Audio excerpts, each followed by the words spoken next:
কৃষ্ণ জয় গুৰু শঙ্কৰ সৰ্বগুণা কৰ যা কেৰি নাহি কেউ পাম তুহাৰি চৰণকু ৰেণু শত কোটি বাৰে কৰো প্ৰণাম বাৰে কৰো প্ৰণাম। কৃষ্ণ সেৱাস্থলীৰ বা পাই সমস্ত আশা কৰিছো আপোনাৰ সব কুশলে আছে। গুৰুজনাৰ শ্ৰীচৰণত সেৱা জনাই প্ৰভু ভগৱন্তৰ ইচ্ছাতে হয়তো কৃপাতে আপোনাৰ খবৰ মাজলৈ আহিবলৈ এইখিনি সুযোগ সুবিধা পালো। গতিকে আৰম্ভণিতে প্ৰভু ভগৱন্তৰ শ্ৰীচৰণত সেৱা জনাইছো। অকণমান শাৰীৰিক অসুস্থতা আছে, কেৱল শাৰীৰিক নহয় মানসিক অসুস্থতাও আছে। কাৰণ আপোনালোক প্ৰত্যেকেই সেইখিনি কথা অনুভৱ কৰিছে যে যোৱা 19 ছেপ্টেম্বৰৰ পৰা আমি কেনেকুৱা এটা পৰিস্থিতিৰ সন্মুখীন হ'বলগীয়া হৈছে। আমি অসমে কোনোদিন কেতিয়াও কল্পনা নকৰা এনে এটা বাস্তৱক আমি স্বীকাৰ কৰিবলগীয়া হৈছে, এনে এটা অপ্ৰিয় সত্যক আমি স্বীকাৰ কৰিবলগীয়া হৈছে। এতিয়াও মাজে মাজে প্ৰশ্ন হয়, ইমান বাতৰি পঢ়িছো, ঘণ্টাৰ পাছত ঘণ্টা সেই বাতৰি পঢ়িছো, কিন্তু এতিয়াও প্ৰশ্ন হয় যে সঁচাকৈয়ে তেওঁ আমাৰ মাজৰ পৰা নোহোৱা হ'লনে, খবৰটো মিছা হওক, এতিয়াও তেনেকুৱা লাগি থাকে। এতিয়াও সেই শ্ৰদ্ধাঞ্জলিৰ প্ৰদূষণ দেখিলে এবাৰলৈ অনুভৱ নহয় যে এই মানুহজন সঁচাকৈয়ে নাই আমাৰ মাজত। গতিকে এই সময়খিনিত সেই 19 তাৰিখৰ পৰা আজিৰ দিনটোলৈকে যিহেতু আমি অকণমান বেছিকৈ বিষয়বস্তুৰ সৈতে জড়িত হৈ আছো, কাৰণ আমি আপোনালোকক প্ৰতি মুহূৰ্তৰ খবৰ জনাই আছো। গতিকে বাতৰি পঢ়োতে পঢ়োতে ক'ৰবাত এই ঘটনাটোত বুকুৰ ভিতৰত বেদনাৰ সমান্তৰালকৈ ক্ষোভ আছে।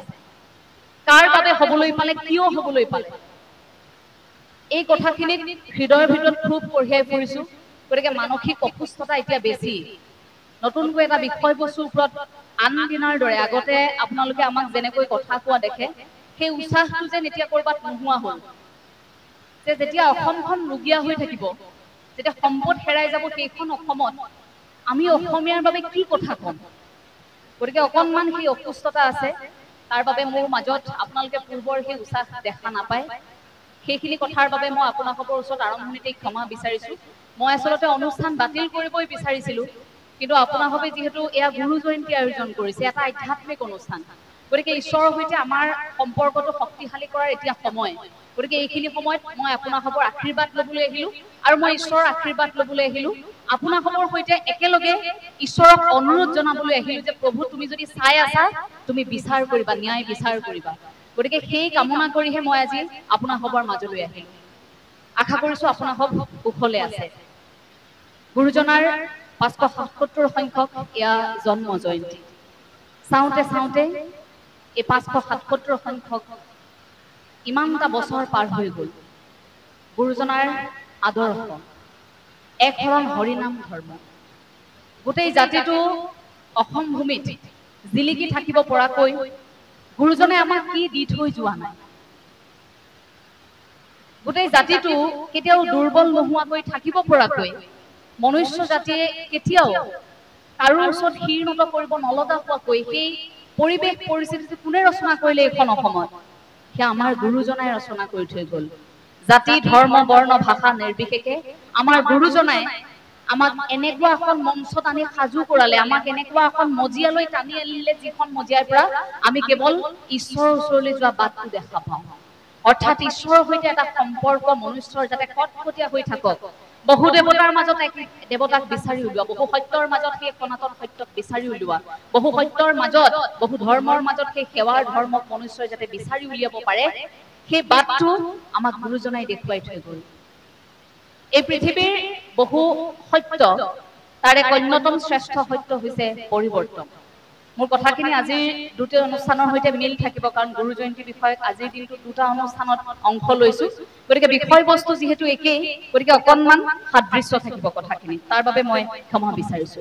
এই পৃথিৱীত এটা সত্য হৈছে পৰিৱৰ্তন, যিটো অৱশ্যম্ভাৱী।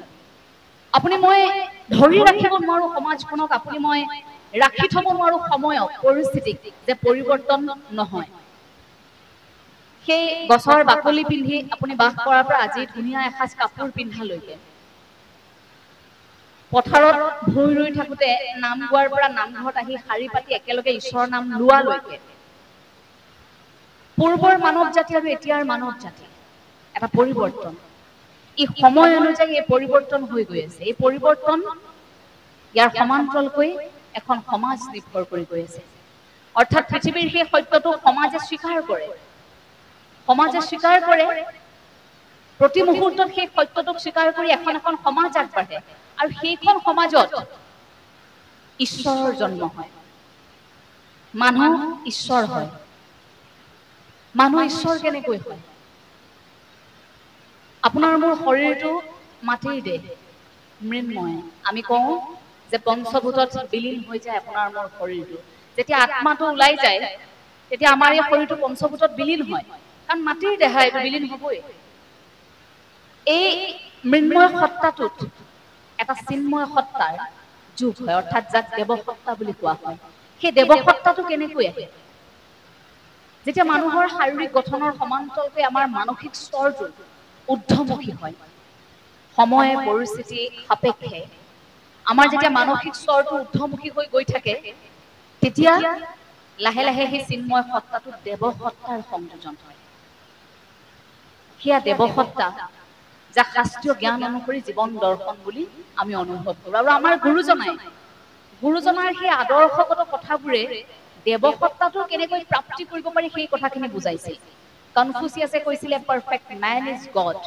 গড কি GOD গড কি G for generator O for operator D for destroy যি সৃষ্টি কৰিব পাৰে যি পৰিচালন কৰিব পাৰে যি ধ্বংস কৰিব পাৰে সেইজনেই ভগৱান সেইজনেই সৃষ্টিকৰ্তা শ্ৰীকৃষ্ণই গীতাত কি কৈছিল যে জ্ঞানী লোকসকল মোৰ আত্মা যি মোক বুজিব সেইসকল মোৰ আত্মা আৰু যিসকলে বুজি পাব সেইসকলে সেই আত্মাটোৰ সৈতে এটা সম্পৰ্ক মজবুত কৰিব অকল আত্মাটোৰ সৈতে নহয় আত্মাটোৰ পৰা পৰমাত্মালৈ আৰু এটা বাট আছে কিন্তু তাৰ প্ৰথম জখলাটো এই নিজৰ আত্মাটোক অনুভৱ কৰা জগতগুৰু শ্ৰীমন্ত শংকৰদেৱ গুৰুজনাই কৈছিল যে বিষ্ণুৰ অৱতাৰ প্ৰতিগৰাকী মনুষ্য আমি প্ৰত্যেকৰে হৃদয়ত সেই এটা সত্তা কঢ়িয়াই ফুৰিছো কিন্তু কৰবাত আমি যেন মনুষ্য জাতি এতিয়া সেই সত্তাটোক অনুভৱ কৰাত বিফল হৈছো কৰবাত যেন আমি অন্তৰত কঢ়িয়াই ফুৰা সেই আত্মাক আমি উপলব্ধি কৰিব পৰা নাই যাৰ বাবে আপুনি মই আজি ক'বলগীয়া হয় যে আমাৰ মাজত আধ্যাত্মিকতাৰ কথাবোৰ যেন নোহোৱা হ'ল আধ্যাত্মিকতানো কি ই আত্মাৰ চেতনাৰ এটা উপলব্ধি যিটো প্ৰক্ৰিয়াৰ দ্বাৰা আপুনি উপলব্ধি কৰিছে যে আপোনাৰ এই শৰীৰটোৰ ভিতৰত কিবা এটাতো আছে যিটো নোহোৱা হৈ গ'লে আপুনি অচল হৈ যায় যিটো নোহোৱা হৈ যোৱাৰ দিনটোতেই আপোনাৰ শৰীৰটো পঞ্চভূতত বিলীন হৈ যায় এই আত্মাটোৱে আপোনাক কঢ়িয়াইহে লৈ ফুৰিছে এই শৰীৰটোৰ ভিতৰত আত্মাটো আছে সেইটোৰ শুদ্ধিৰহে এতিয়া আমাক প্ৰয়োজনীয়তা আছে গতিকে গুৰুজনাই সেইখিনি উপলব্ধি কৰিব পৰাকৈ গুৰুজনাই নিজৰ আদৰ্শত যেতিয়া নৱবৈষ্ণৱ আন্দোলনৰ এটা জাগৰণ সৃষ্টি হৈছিল তাত খুব সুন্দৰকৈ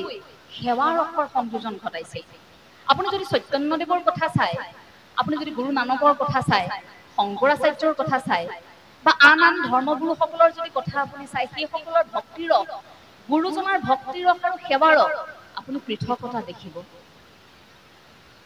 গুৰুজনাৰ আমাৰ বাবে সেই সেৱাৰস আৰু ভক্তিৰসৰ সংযোজন ঘটাই এই পথটো ইমান কটকটীয়া কৰি থৈ গৈছে য'ত মনস্তাত্ত্বিক দিশবোৰে আমাক খুব শক্তিশালী কৰি ৰাখে যে গুৰুজনাই কৈছিল যে ভক্তিৰসৰ বাটটোলৈ তুমি যাব পাৰিবা কিন্তু আৰম্ভণিতে সেৱাৰসৰ তুমি যাত্ৰাটোত যাব লাগিব অৰ্থাৎ প্ৰথম জখলা সেৱাৰ ৰস বোলে প্ৰথমে সেৱা কৰা সেৱাৰ এটা ধাৰণা তোমাৰ মনত থাকিব লাগিব তুমি মনুষ্যৰ সেৱা কৰিব লাগিব তাৰ পাছতহে তোমাৰ ভক্তি আমি ভকতি কৰিবলৈ আগবঢ়াৰ আগত গুৰুজনাই কৈছিল যে সেৱাৰ ৰস পান কৰিবলৈ আমি প্ৰত্যেকেই শিকিব লাগিব এই অসম ভূমিত গুৰুজনাই সেই এক শৰণ হৰিনাম ধৰ্ম প্ৰচাৰ কৰোঁতে মূল নীতি যি 9টা লৈছিল তাৰে মূল 3টা হৈছে কায় মন বাক্য তাৰ ভিতৰত বাকী অংশবোৰ সোমাই পৰে গতিকে সেই নীতিৰ মূল আধাৰটোৱে হৈছে সেৱা ৰস আৰু ভক্তি ৰস এতিয়া সেৱা ৰসৰ যদি আপোনালোকক খুব সহজকৈ এটা উদাহৰণ দিওঁ এটা কাহিনী এজন ব্যক্তি তেওঁ প্ৰত্যেক দিনে এজন ডাঙৰ ব্যৱসায়ী তেওঁ প্ৰত্যেক দিনে যিকোনো কাম কৰাৰ আগতে ঈশ্বৰৰ ওচৰলৈ এবাৰ হ'লেও যায় মন্দিৰলৈ এবাৰ হ'লেও যায় তেওঁ ঈশ্বৰক সেৱা জনাইহে যিকোনো কাম কৰে কিন্তু সেইদিনা তেওঁ খুব দৌৰা দৌৰি আছিল তেওঁ ঈশ্বৰৰ ওচৰলৈ যাব পৰা নাই গতিকে মন্দিৰলৈ যাব নোৱাৰি তেওঁ কি কৰিলে তেওঁ ঘৰখনত থকা তেওঁ কাম কৰা তেওঁৰ সহায়ক গৰাকীক তেওঁ কাম কৰা মানুহ গৰাকীক ক'লে যে তুমি এই 100 টকাটো লোৱা আজি মোৰ সময় নাই ঈশ্বৰৰ ওচৰলৈ যাবলৈ তুমি মোৰ হৈ ভগৱানক দি থৈ আহিবাচোন 100 টকাটো এতিয়া 100 টকাটো তেওঁ লৈ পিছদিনা গৈছে তেওঁৰ মালিকে দি পঠিয়াইছে 100 টকাটো ভগৱানক দিবগৈ লাগিব হয়নে সেইখিনি সময়ত তেওঁৰ দায়বদ্ধতা আছে এতিয়া মন্দিৰলৈ গৈছে মন্দিৰ পাওঁ পাওঁ সেই সময়খিনিতে দেখিছে বহু কেইজন বোকাটোৰ মানুহ বহি আছে যিকেইগৰাকী মানুহে তেওঁক আগুৰি ধৰি কৈছে যে আমাক কিবা এটা খাবলৈ দিয়া, আমি খুব ভোকত আছো, কিবা এটা আমাক খোৱাৰ ব্যৱস্থা কৰি দিয়া। এতিয়া তেওঁ চাইছে হাতত 100 টকা এটা আছে, তাকো 100 টকাটো মালিকে দি পঠিয়াইছে, 100 টকাটো ভগৱানক দিবগৈ লাগিব। এতিয়া কি কৰো? তাৰপাছত ভাবিলে যে ইয়াৰ পৰা মই কিবা এটাতো খৰচ কৰিব পাৰিম, গোটেইটো ভগৱানক নিদিলেও। গতিকে ভাবিলে যে এই 100 টকাটোৰ পৰা যি পাৰো অকণমান খৰচ কৰি এওঁলোকক কিবা এটা খুৱাই দিম। তাৰপাছত কি কৰিলে, তেওঁলোকক খোৱালে। কিমান টকাৰ খোৱালে জানেনে? 98 টকাৰ খোৱালে। খৰচ হ'ল 98 টকা।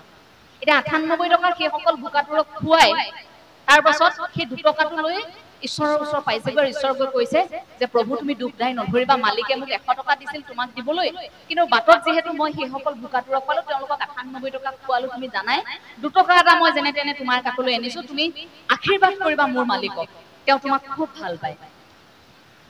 এই কথাটো গ'ল। পিছদিনা মালিকে সপোনত দেখিছে, সেই মানুহজনে যিজনে পঠিয়াইছিল, তেওঁ সপোনত দেখিছে ঈশ্বৰে তেওঁ সপোনত আহি দেখা দি কৈছে যে ভক্ত, তুমি দিয়া 98 টকাটো মই পালো, তুমি কুশলে থাকা, তোমাৰ ভাল হ'ব, তুমি দিয়া 98 টকাটো মই পালো।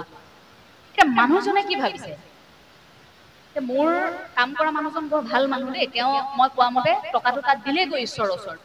মই নিদিব বুলি ভাবিছিলো, তথাপিও তেওঁ দিলেগৈ, কিন্তু 98 টকাহে দিলে। মইতো 100 টকা দি পঠিয়াইছিলো, 2 টকাটো কি হ'ল? এতিয়া 2 টকাটো কি হ'ল তেওঁৰ জানিবলৈ মন গৈছে। গতিকে তেওঁ কাম কৰা ল'ৰাজনক মাতি আনিছে পিছদিনা, মৰমেৰে সুধিছে যে তোমাকতো মই 100 টকা দি পঠিয়াইছিলো, ঈশ্বৰেতো 98 টকা পোৱা বুলি মোক সপোনত দেখুৱাইছে, 2 টকাটো কি হ'ল? তেতিয়া কাম কৰা ল'ৰাজনে কৈছে যে কি কথা কয় আপুনি, মইতো 98 টকা দিয়া নাই নহয়, ঈশ্বৰক মই 2 টকাহে দিছো। মই 2 টকা দিছিলো, 98 টকা আচলতে মই সেইসকল ভোকাতুৰক খোৱালো, গতিকে ঈশ্বৰক মই 2 টকাহে দিছিলো। দুয়োগৰাকী তেতিয়া আচৰিত হৈছে। ঈশ্বৰে আচলতে সেই 98 টকাটোহে পালে। কিয় পালে? কাৰণ সেয়া সেৱাৰ ধৰ্ম আছিল। ভোকাতুৰক খুৱাইছিল 98 টকা, সেইটো পোনপটীয়াকৈ ঈশ্বৰৰ ওচৰলৈ গ'ল। কিন্তু প্ৰতিমূৰ্তিৰ সন্মুখত যি 2 টকা দি থৈ আহিছিল, সেই 2 টকাটো ঈশ্বৰে নাপালে। কিন্তু আপুনি মই কি ভাবো, দীঘলীয়া শাৰী পাতি ৰৈ থাকো যে ঈশ্বৰৰ ওচৰত অৰিহণা এটা আগবঢ়াব লাগে, বাহিৰত লিখি থোৱা থাকে 1000 টকা অৰিহণা, 20 টকা অৰিহণা দিবই লাগিব, অৰিহণা 500 টকা দিবই লাগিব। আপুনি মই ভাবো যে কোনোমতে ঈশ্বৰৰ ওচৰত অৰিহণাটো দিলেহে ঈশ্বৰে আমাক কৃপা কৰিব। সেইবুলি আমি আনক ঠেলি শাৰীটোৰ আগত যাবলৈ চেষ্টা কৰো যে কোনোমতে ঈশ্বৰৰ ওচৰত দক্ষিণাটো দিলেই হ'ল। কিন্তু প্ৰতিমূৰ্তিৰ সন্মুখত দিয়া সেই টকাটো ঈশ্বৰে পোনপটীয়াকৈ নাপায়।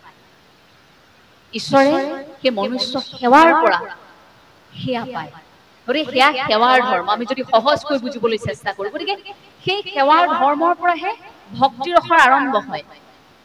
গুৰুজনাই সেইখিনি খুব সুন্দৰকৈ গুৰুজনাৰ সৃষ্টিৰাজিত বৰ সুন্দৰকৈ মানৱ জাতিক বুজাই থৈ গৈছে। আমাৰ বাবে গুৰুজনাৰ অন্যতম সৃষ্টি সাহিত্যৰ আমি যাক কীৰ্তিস্তম্ভ বুলি জ্ঞান কৰো, কীৰ্তন ঘোষা, সেইখনে আমাৰ অন্যতম সাহস নহয় জানো? কীৰ্তন ঘোষা, দশম, আৰু আনফালে মহাপুৰুষ শ্ৰী শ্ৰী মাধৱদেৱৰ নামঘোষা আৰু ঘোষা ৰত্নাৱলী। আমি মহাপুৰুষ শ্ৰী শ্ৰী মাধৱদেৱৰ দৃষ্টিৰে গুৰুজনাক বেছিভাগ সময় উপলব্ধি কৰো। আমি ঘোষা গাওঁ, কাৰ দৃষ্টিৰে গাওঁ? মহাপুৰুষ শ্ৰী শ্ৰী মাধৱদেৱৰ দৃষ্টিভংগীৰে আমি আকৌ এবাৰ গুৰুজনাক চাবলৈ আমি চেষ্টা কৰো। তাত গুৰু ধৰ্মৰ আকৌ প্ৰকাশ পায়। গতিকে এই গোটেই কথাখিনি যদি আপুনি মৰ্মে মৰ্মে উপলব্ধি কৰিব বিচাৰে, তেন্তে তাৰ ভেটিটোৱে সেৱা ৰস আৰু ভক্তি ৰস। গতিকে এই 4 গ্ৰন্থ গুৰুজনাই আমালৈ দি থৈ যোৱা, মহাপুৰুষ শ্ৰী শ্ৰী মাধৱদেৱে আমাৰ শকতি হিচাপে দি থৈ যোৱাৰ কাৰণ কি আছিল? যে এই মনুষ্য জাতিটোৱে কেৱল অবৈজ্ঞানিক চিন্তাধাৰাত থাকিলেই নহব, অবিশ্বাস্য অলৌকিক কিছু কথা বতৰাত থাকিলেই নহব, ধৰ্মৰ নামত ধৰ্মান্ধ কিছু কাম কৰিলেই নহব, অন্ধবিশ্বাস বিয়পালেই নহব। এই সকল লোক সদায় বৈজ্ঞানিক দৃষ্টিভংগীত থাকিব লাগিব। বৈজ্ঞানিক দৃষ্টিভংগীৰে প্ৰতিটো কথা মনুষ্যই ফহিয়াই চাব জানিব লাগিব। আৰু গ্ৰন্থ বিপ্লৱৰ জৰিয়তে মন মগজুত সদায় অসমীয়া সমাজৰ এই কথাবোৰ শিপাই থাকিব লাগিব যে এটা জাতি গ্ৰন্থইহে সেই জাতিটোক বা জ্ঞানেহে সেই জাতিটোক জীয়াই ৰাখিব পাৰে। সেইবাবে আমাৰ গুৰুজনে আমাক সমল দি থৈ গৈছে, যাতে প্ৰজন্মৰ পাছত প্ৰজন্মই যেতিয়া আমাক প্ৰশ্ন সুধিব যে এই কথাবোৰ আজিও কিয় প্ৰাসংগিক, ভাগৱত আজিও কিয় প্ৰাসংগিক, কিয় ভাগৱত ভাগিক আপুনি আজি মই নুই কৰিব নোৱাৰো, কিয় ভাগৱতৰ প্ৰতিটো কথা আজিৰ সময়ত আপোনাৰ মোৰ জীৱনৰ সৈতে মিলি যায়, কিয় গীতাৰ মনোবিজ্ঞান আজি সমগ্ৰ বিশ্বই স্বীকাৰ কৰিবলৈ বাধ্য হৈছে, ইমান প্ৰাসংগিক কেনেকৈ সম্ভৱ হ'ব পাৰে? সেইখিনি ইমান দূৰদৰ্শী চিন্তাধাৰে তাক ৰচনা কৰা হৈছিল, ইমান বৈজ্ঞানিক দৃষ্টিভংগী ৰচনা কৰা হৈছিল যে প্ৰত্যেকটো মুহূৰ্তত মনুষ্যৰ মানসিক স্তৰটো যেনেধৰণে সলনি হৈ গৈ থাকে, ই খাপ খাই গৈ থাকে। মানুহ আমি আমাৰ বয়স হৈছে এদিন মৃত্যু হম, কিন্তু শেষ মুহূৰ্তলৈকে জন্মৰ পৰা মৃত্যুলৈকে প্ৰতি মুহূৰ্তত সেই ভাগৱতখনে আপোনাক মোক সহায় কৰে। আমাৰ জীৱনৰ সমস্যাৰ সমাধান সেই ভাগৱতে দিয়ে, আমাৰ জীৱনৰ প্ৰশ্নৰ উত্তৰ সেই গীতাৰ মনোবিজ্ঞানে আপোনাক মোক দি গৈছে। গতিকে আমাৰ হাতত সমল আছে, আমাৰ হাতত শক্তি আছে, আপুনি মই মাত্ৰ এতিয়া আগবাঢ়িব লাগে। আগবাঢ়িব এইবাবেই লাগে, এই হৃদয়ত থকা শক্তিটো কৰবাত যদি দুৰ্বল হয় সেইখিনি শক্তিশালী কৰিব লাগে। গতিকে গুৰুজনাই দেখুৱাই থৈ যোৱা পথটো তেনেধৰণৰ। গুৰুজনাই সেই ভক্তিৰ 9টা লক্ষণৰ কথা কৈ থৈ গৈছিল। শ্ৰৱণ আৰু কীৰ্তন আপোনালোক প্ৰত্যেকেই জানে। শ্ৰৱণ কীৰ্তন তাক মুখ্য হিচাপে লোৱা হৈছিল, তাৰ উপৰি অৰ্চন, বন্দন, স্মৰণ, পদসেৱন, দাস্য, সখিত্ব, দেশ নিবেদন। একেবাৰে শ্ৰৱণ কীৰ্তনৰ পৰা আপোনাৰ দেশ নিবেদনলৈকে এয়া নৱলক্ষণ ভক্তিৰ। ভক্তি আপুনিনো কেনেকৈ কৰিব? সেই নৱলক্ষণৰ দ্বাৰা আপুনি ভক্তি কৰিব লাগিব। এই যে দেশ নিবেদনলৈকে, অৰ্থাৎ আপোনাৰ শৰীৰৰ শৰণ হোৱালৈকে, মনৰ শৰণ, বাক্যৰ শৰণ, শৰীৰৰ শৰণ হোৱালৈকে, মনটোক কোনোমতে আনিছে ধৰি বান্ধি, সেয়া মনৰ শৰণ হৈছে। দেহটোক টানি আনিছে, সেয়া দেশ নিবেদন হৈছে। দেহটোক টানি আনিছে আপোনাৰ শৰীৰটো, আপুনি আনিছে ঈশ্বৰৰ ওচৰলৈ, যে মনুষ্যৰ জীৱনটো অন্তত পাইছো। কাৰ বাবে পাইছো? ভগৱন্তৰ বাবে পাইছো। ওপৰত থকাজনৰ এটা অনুমতি অবিহনেও আপুনি মই এটা খোজো লৰচৰ কৰিব নোৱাৰো। যি সময়ত যি হব লগা আছে ঈশ্বৰে সেইখিনিয়ে কৰিব। গতিকে ঈশ্বৰৰ অনুমতিত আপুনি মই পৃথিৱীলৈ আহিছো, তাৰ বাবে এই শৰীৰটো প্ৰথম ঈশ্বৰৰ ওচৰত অনাটো আমাৰ প্ৰধান আৰু প্ৰথম কৰ্তব্য। যে অন্তত তুমি প্ৰভু আমাকে মনুষ্যৰ জীৱনটো দিলা, এতিয়া তোমাৰ ওচৰত আমি শৰণ লৈছো, বাকীখিনি সময় তুমি আমাক পাৰ কৰি নিবা। ঈশ্বৰে যি সময়ত আমি বিচাৰো সেই সময়তে আপোনাক মোক দিয়ে। আৰু এটা কাহিনী, এজনে ঈশ্বৰক খুব কামনা কৰি থাকে। এজন ৰজা, তেওঁ ঈশ্বৰ খুব কামনা কৰে, ঈশ্বৰক খুব বিশ্বাস কৰে। গতিকে তেওঁ প্ৰতিদিনে মন্দিৰলৈ যায়। মন্দিৰলৈ যায় ঈশ্বৰ কামনা কৰি মন্দিৰৰ পৰা উভতি আহোঁতে তেওঁ কিন্তু পোনে পোনে ঘৰলৈ গুচি নাযায়। অকণমান সময় ঈশ্বৰক চিন্তা কৰি মন্দিৰৰ খটখটিত তেওঁ বহে।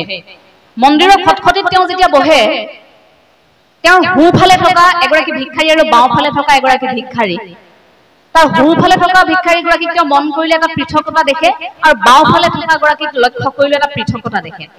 সোঁফালে থকা ভিক্ষাৰীগৰাকীয়ে ঈশ্বৰক কয় যে প্ৰভু, এইজন ৰজা চোৱা, তুমি তেওঁক ৰজা বনালা, তুমি তেওঁক ৰজা কৰিলা, তেওঁৰ ইমান অজস্ৰ সম্পত্তি, আমিওতো তোমাক একেধৰণে কামনা কৰিছো, তেওঁক তুমি ইমান দিলা প্ৰভু, তুমিও মোক কিবা এটা দিব নোৱাৰানে?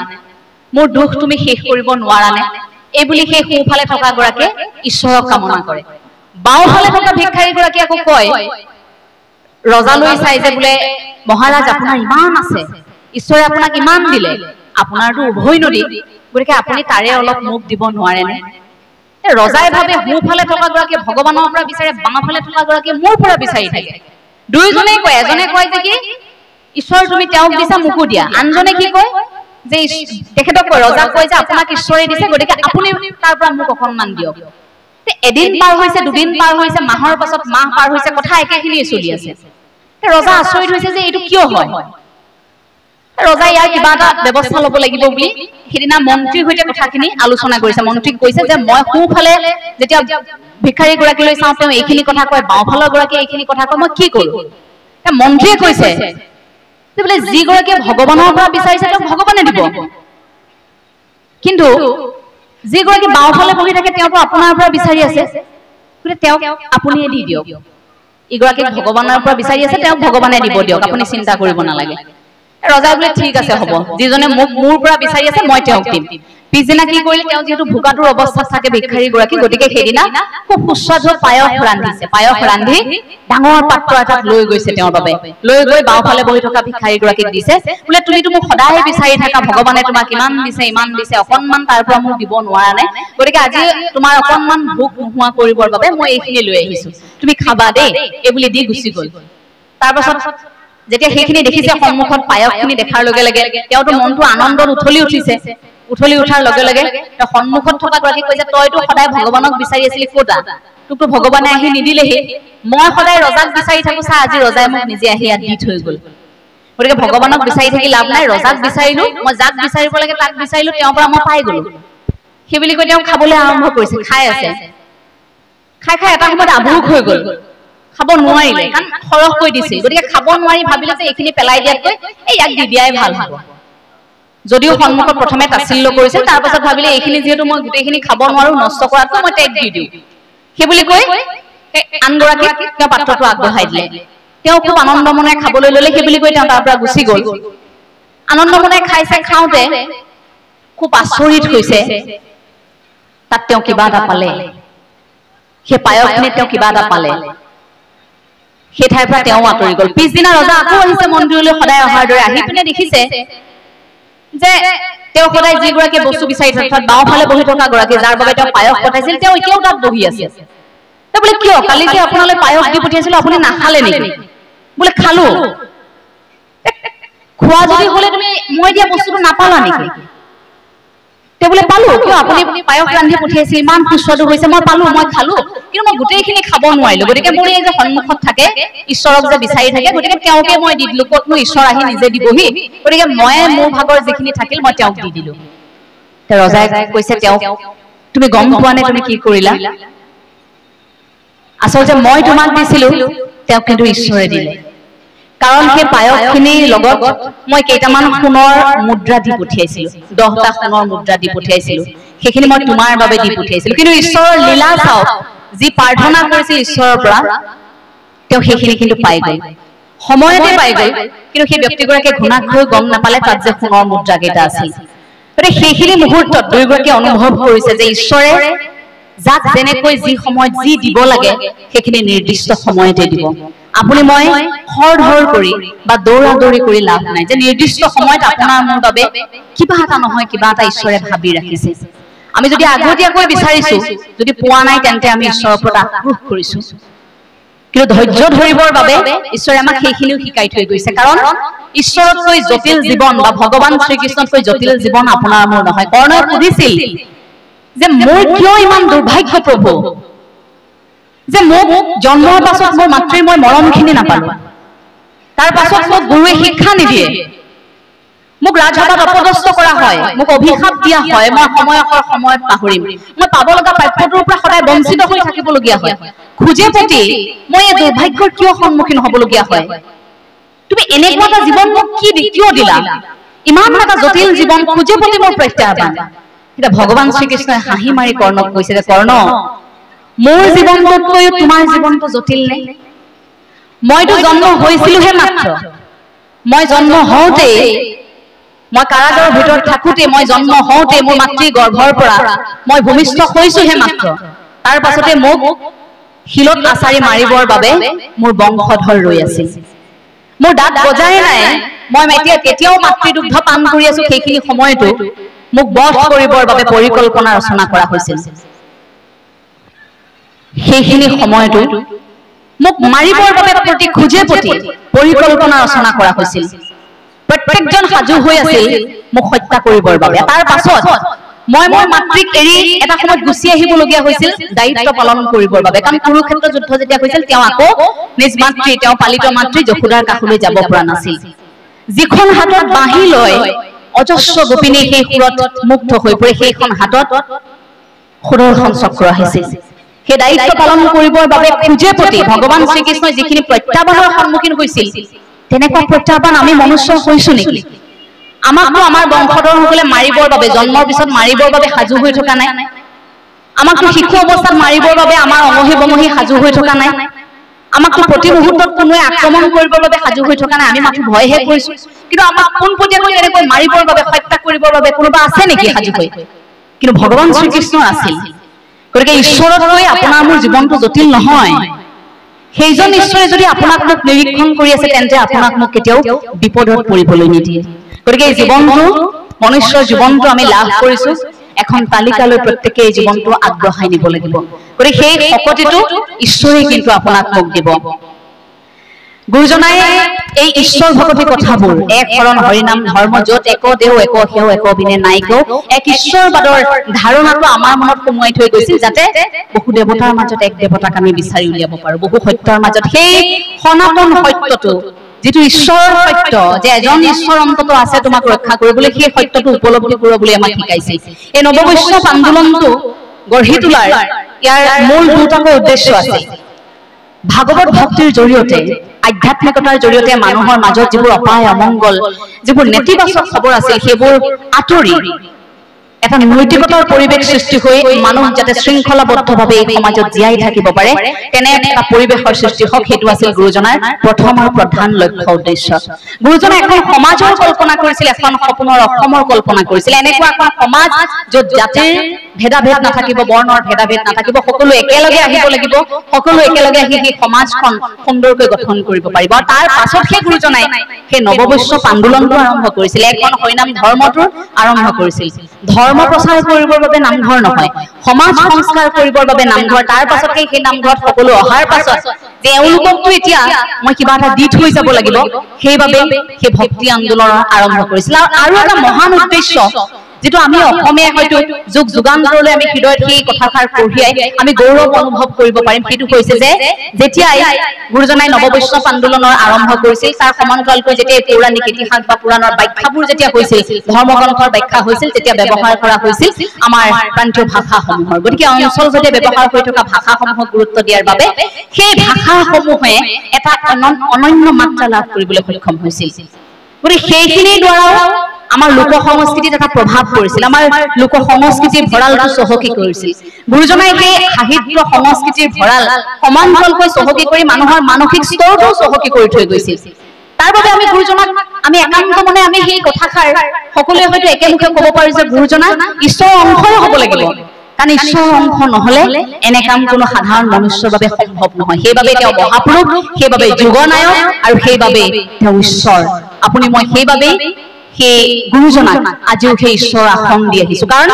আন গুৰুৰ সৈতে গুৰুজনাৰ তুলনা কেতিয়াও নহয় কৰবাত যদি গুৰুজনাক আমি আন গুৰুৰ সৈতে তুলনা কৰিছো তেন্তে আমাৰ বাবে বিফলতা কৰবাত যদি গুৰুজনাক আমি ব্যৰ্থ হৈছো উপস্থাপন কৰাত তেন্তে সেই ব্যৰ্থতাই আপোনাক মোক চুইছে অৰ্থাৎ সেই বিফলতা আপোনাৰ মোৰ দায়বদ্ধতাহীনৰ বাবে আপোনাৰ মোৰ এলাহৰ বাবে আলস্যতাৰ বাবে কৰবাত আপুনি মই সেই আদৰ্শটোক প্ৰতিষ্ঠা কৰিব পৰা নাই আমি অনুষ্ঠান খুব পাতো গুৰু জয়ন্তী খুব পাতো আমি বিভিন্ন ধৰ্মীয় অনুষ্ঠান খুব পাতো কিন্তু ভক্তি আৰু সেৱাৰ ৰখাৰ মাজত থাকি গুৰুজনাৰ প্ৰকৃত সৃষ্টিৰাজি বৰগীত ভাগ আজি ইমান সুন্দৰকৈ গাইছে তেনেকৈ ঠাই ভেদে তাৰ চৰ্চা প্ৰচাৰ প্ৰসাৰ আমি প্ৰকৃতাৰ্থত কৰিব পাৰিছোনে ভাওনা ভাগীৰ চৰ্চা প্ৰচাৰ প্ৰসাৰ গুৰুজনাই আজি বৰগীত আমালৈ আগবঢ়াই থৈ গ'ল ভতিমা আগবঢ়াই থৈ গ'ল তাৰ প্ৰচাৰ প্ৰসাৰ চৰ্চা আমি প্ৰত্যেকেই অসমীয়া বুলি সেইখিনি শিৰত লৈ সেইখিনি চৰ্চা কৰিব পাৰিছোনে সেইটো আমাৰ বাবে এইখিনি সময়ত আচলতে ডাঙৰ এটা প্ৰশ্ন হৈ আমাৰ সন্মুখত ধৰা দিয়ে কৰবাত মই যদি ব্যক্তিগতভাৱে সেই প্ৰশ্নটো সুধো কৰবাত কিন্তু আমি বিফল কিন্তু এজন সফল আছিল সেইজন এতিয়া আমাৰ মাজত নাই সেইজন জুবিন গাৰ্গ আছিল কাৰণ যি সময়ত নতুন প্ৰজন্মই বৰগীত শুনিবলৈ এলাহ কৰিছিল দিহানাম গাবলৈ আগবাঢ়ি আহিবই বিচৰা নাছিল সেই সময়তো ইমান আধুনিক গীতেৰে চৰ্চা লাভ কৰা আমাৰ প্ৰাণৰ শিল্পীগৰাকীয়ে এটা প্ৰজন্ম কেনেভাৱে সৃষ্টি কৰিলে যে যিটো প্ৰজন্মই বৰগীত গাবলৈ শিকিলে দিহানাম গাবলৈ শিকিলে টোকাৰী নাম গাবলৈ শিকিলে বিয়ানাম গাবলৈ শিকিলে লোক সংস্কৃতিৰ চৰ্চা কৰিবলৈ শিকিলে গুৰুজনাৰ এই আদৰ্শটো এই শিল্পীগৰাকীৰ সত্তাটোত আমি দেখিবলৈ পাওঁ যেনেকৈ গুৰুজনাই জাতি ধৰ্ম বৰ্ণ ভাষা নিৰ্বিশেষে বৰ অসমৰ সপোন দেখিছিল সেই একেটা সপোন জুবিন গাৰ্গে দেখিছিল কাৰণ জুবিন গাৰ্গ নোহোৱা হোৱাৰ সেই খবৰটো পোৱাৰ লগে লগে আপোনালোকে সদায় কল্পনা কৰি থকা এখন সপোনৰ বাস্তৱ ছবি দেখিবলৈ পালে য'ত কোনো ধৰ্ম নাই য'ত কোনো জাতি নাই প্ৰত্যেকগৰাকী ঢপলিয়াই গৈছিল কিহৰ বাবে গৈছিল সেই সত্তাটোক অনুভৱ কৰিবৰ বাবে গৈছিল শেষ শ্ৰদ্ধাঞ্জলি জনাবলৈ গৈছিল আজিও হয়তো আপোনালোকৰ বুকুত সেই কথাষাৰে খুন্দিয়াই থাকে সেই গুৰুজনাৰ আদৰ্শটোক বুকুত লৈ তেনেকুৱা আপোনাৰ সপোনে আচলতে জুবিন গাৰ্গেও হয়তো দেখিছিল কিন্তু দুৰ্ভাগ্যবশতঃ সেই সপোনটো তেওঁ থকাৰ অৱস্থাত আমি বাস্তৱৰ ৰূপ দিব নোৱাৰিলো কিন্তু শেষ মুহূৰ্তত আমি যেতিয়া দেখিছিলো যে প্ৰত্যেকগৰাকী যেতিয়া ঢপলি আহিছিল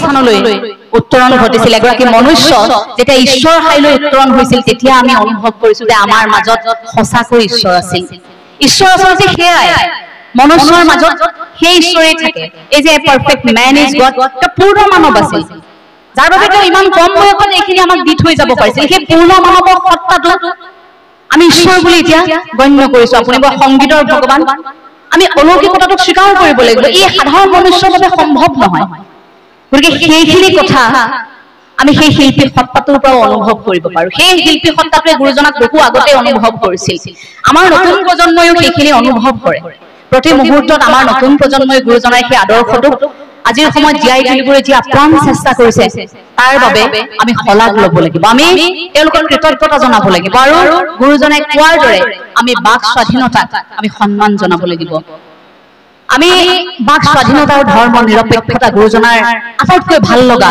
আদৰ্শৰ এটা ভাল লগা দিশ কাৰণ গুৰুজনাই বাক স্বাধীনতাক সন্মান জনাইছিল বাবে 1522 খ্ৰীষ্টাব্দত মহাপুৰুষ শ্ৰী শ্ৰী মাধৱদেৱক যুক্তিৰে নিজৰ কথাখিনি উপস্থাপন কৰিবলৈ সুযোগ সুবিধা দিছিল আৰু মহাপুৰুষ শ্ৰী শ্ৰী মাধৱদেৱ শাক্ত ধৰ্মৰ এগৰাকী পণ্ডিত হৈ নিজৰ শাস্ত্ৰ জ্ঞান সকলোখিনি গুৰুজনাৰ আগত দাঙি ধৰিছিল কাৰণ গুৰুজনাই সেইখিনি সুযোগ সুবিধা দিছিল তাৰ পাছতো গুৰুজনাৰ সেই বাক স্বাধীনতা সন্মান জনাইছিল আন সকলো লোকে সেই গুৰুজনাই আমাক কৈ থৈ গৈছে যে বাক স্বাধীনতা এগৰাকী ব্যক্তিৰ কিমান ডাঙৰ শক্তি হ'ব পাৰে সেই বাক স্বাধীনতাক আজিৰ তাৰিখত আপোনাৰ মোৰ বাক স্বাধীনতা কোনোৱে মখিমূৰ কৰিবলৈ চেষ্টা কৰিছে নেকি সেইখিনি কোনোবাই যদি কৰিব বিচাৰিছে তেন্তে গুৰুজনাৰ আদৰ্শৰে মহান শিল্পীসকলৰ আদৰ্শৰে নিৰ্ভীকভাৱে জুবিন গাৰ্গে যেনেকৈ মই কাকো ভয় নকৰো ঘেণ্টা কাকো খাতিৰ নকৰো বুলি স্পষ্টকৈ পোনপটীয়াকৈ কথাবোৰ ক'ব পাৰিছিল সেই সাহস সেই বাক স্বাধীনতা সেই সাহস আপোনাৰ মোৰ মনত নোহোৱা হৈ গৈছে নেকি যদি কোনোৱে সেইখিনি নোহোৱা কৰিবলৈ চেষ্টা কৰিছে আমাৰ এতিয়া মূল যুঁজখন সেইখিনি শক্তি আপুনি মই এতিয়া আকৌ আনিব লাগিব কেনেকৈ আনিম আধ্যাত্মিকতাৰ জৰিয়তে আপোনাৰ মোৰ হৃদয়খন শক্তিশালী কৰিম আৰু তাৰ পাছত আমি তাৰ সহায় ল'ম যাৰ বাবে আপোনাক মোক কোনেও যাতে অন্যায় কৰিব নোৱাৰে ঈশ্বৰ থাকিলে কোনেও কাকো অন্যায় আচলতে কৰিবই নোৱাৰে কাৰণ যদিও কেতিয়াবা হাত দীঘল মানুহ আইনী সুৰুঙাৰে বাচি যায় ঈশ্বৰৰ আদালতত কোনো পাপী সাৰি যাব নোৱাৰে যদি ঈশ্বৰৰ আদালতত আপুনি দুখী যদি ঈশ্বৰে নিৰীক্ষণ কৰি আছে তেন্তে সেই সকল কেতিয়াও সাৰি নাযায় গতিকে আজি এই সেৱাস্থলীৰ পৰা আপুনি মই নিজৰ বাবে নহয় আমাৰ প্ৰাণৰ শিল্পীগৰাকীৰ বাবে অন্ততঃ এটা সেৱা জনাব পাৰো যে আমি যাক হেৰুৱালো তুমি যদি প্ৰভু কৃপা কৰিছা আমাক যদি ভাবিছা যে আমি তোমাৰ সন্তান তেন্তে এই সকলো তোমাৰ ওপৰত এৰি দিছো এতিয়াতো ঈশ্বৰৰ ওপৰত এৰি দিছো ঈশ্বৰে সেইখিনি এতিয়া বিচাৰ ল'ব অসমে যি ন্যায় বিচাৰিছে জাষ্টিস ফৰ জুবিন বুলি সেই 19 তাৰিখৰ দিনটোৰ পৰা আজিৰ তাৰিখৰ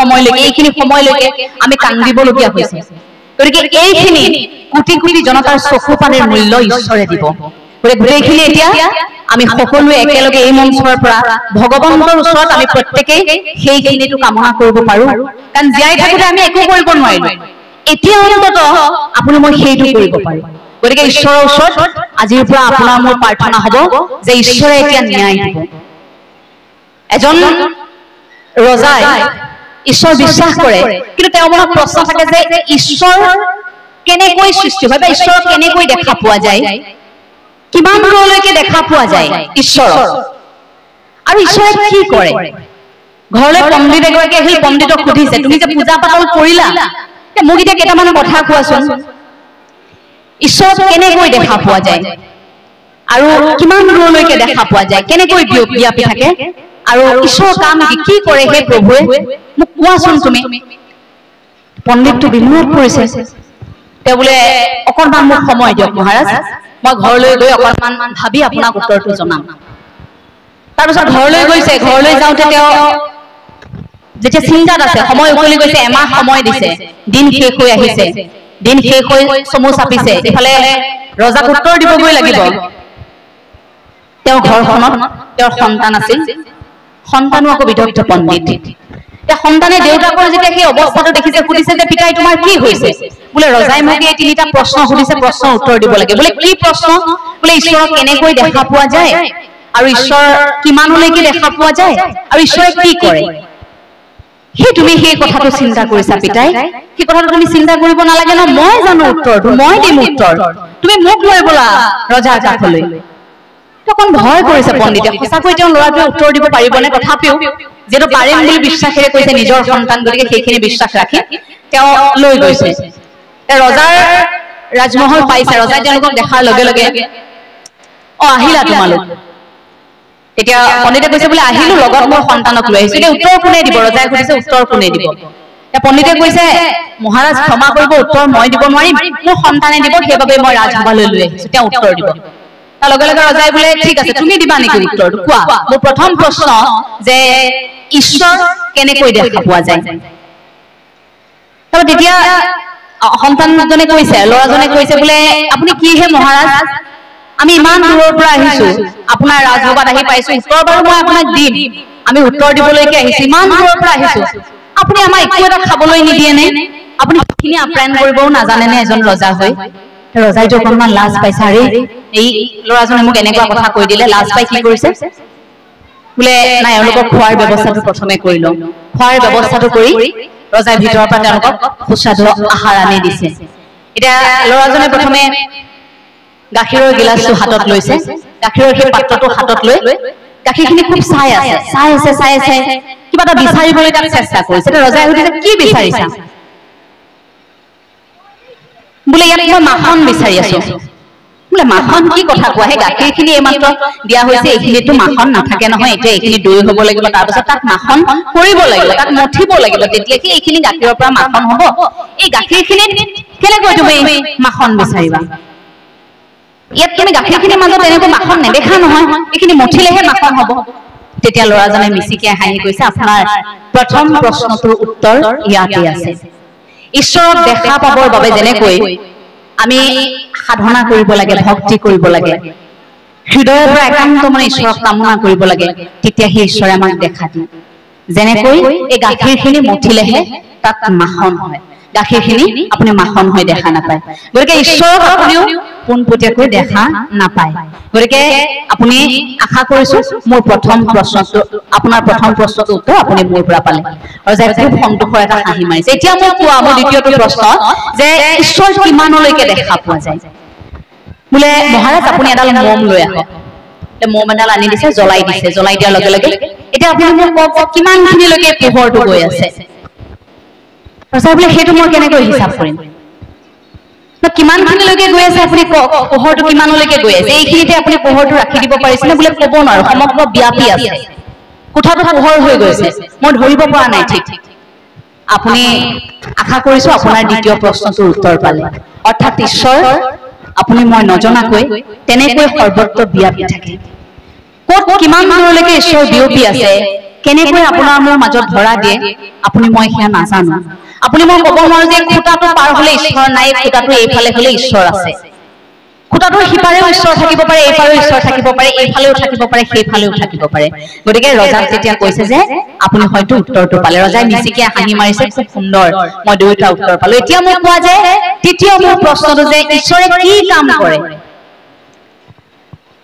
তাৰপিছত এতিয়া ল'ৰাজনে কৈছে ঠিক আছে মই উত্তৰটো দিম কিন্তু মহাৰাজ আপুনি মোক এটা কথা কওক আপুনি প্ৰশ্নটো গুৰু হৈ সুধিছে নে আপুনি শিষ্য হৈ সুধিছে বোলে সেই কি কথা কয় মই গুৰু হৈ সোধা নাই মই শিষ্য হৈ সুধিছো যে মোক এতিয়া কওক মই শিষ্য হৈ এগৰাকী শিষ্য হিচাপে সুধিছো মোক এই কথাষাৰ কওক সেইবুলি তেওঁ কৈছে তেতিয়া ল'ৰাজনে কৈছে যে ঠিক আছে যদি আপুনি মোক আপোনাৰ তৃতীয় প্ৰশ্নটো ঈশ্বৰে কি কাম কৰে বুলি যেতিয়া আপুনি মোক সুধিছে তেন্তে আপুনি যদি শিষ্য হৈ সুধিছে তেন্তে মই গুৰু হিচাপে মই আপোনাক এই মুহূৰ্তত এটা আদেশ দিছো আপুনি সিংহাসনৰ পৰা নামি আহক ৰজাই লগে লগে নামি গৈছে ৰজা নামি যোৱাৰ লগে লগে সেই ল'ৰাজন সিংহাসনত বহিছে ৰজা সিংহাসনৰ পৰা বহি ল'ৰাজনে কৈছে মই যি ঠাইত বহি আছিলো আপুনি এতিয়া সেই ঠাইত বহক অৰ্থাৎ মই যিহেতু তলত বহি আছিলো গতিকে আপুনি মই বহি থকা সেই আসন আপুনি লওক আপুনি তাত বহক ৰজা বহি পৰিছে সেইখিনিতে